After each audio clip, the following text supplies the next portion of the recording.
Ini adalah cara untuk tukar expansion valve untuk Honda City GM6. Mula-mula pasang dulu mesin dan sedut dulu gas. Equipment yang anda perlukan adalah ratchet kecil, extension dan 10 yang panjang.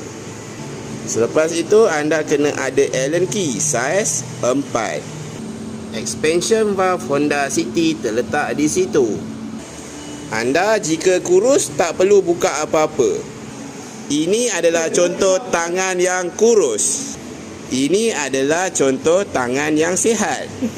Kalau tangan anda sihat, anda kena buka ini. Baiklah, kita dah siap sedut. Sekarang ni tak payah membuka. Biar je lah dia buat. So, kita pergi ke sini dan masukkan sepanas 10. Okey, kita longgarkan dan kita buka skru bersaiz 10 mm. Okey, dah siap buka. Okey, next kita buka pipe dia. Guna kekuatan tangan sikit. And then kita buka 2 skru Allen key bersaiz 4.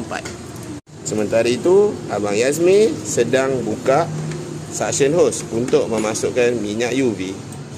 Baiklah, kita dah siap buka 2 skru bersaiz 4. Kemudian kita masukkan kembali skru bersaiz 10 tadi. Kemudian kita gunakan saiz 10 tadi tu untuk menarik expansion valve tersebut. Expansion valve dah terkeluar. Tahniah. Okey, expansion valve baru. Jom kita masukkan. UV telah dimasukkan. Sebelum kita masukkan expansion valve baru, pastikan tukar o-ring. Masukkan kembali 2 skru Allen key bersaiz 4. Ketatkan kembali Allen key tersebut pada 10 Nm. Pasang balik pipe tadi. Cocok je.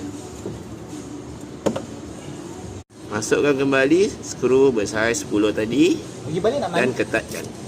Kemudian kita vacuum selama 10 minit. Selesai vacuum, kita masukkan gas. Ini gas dia 380 sehingga 450. Kita akan sentiasa masukkan gas paling rendah dulu.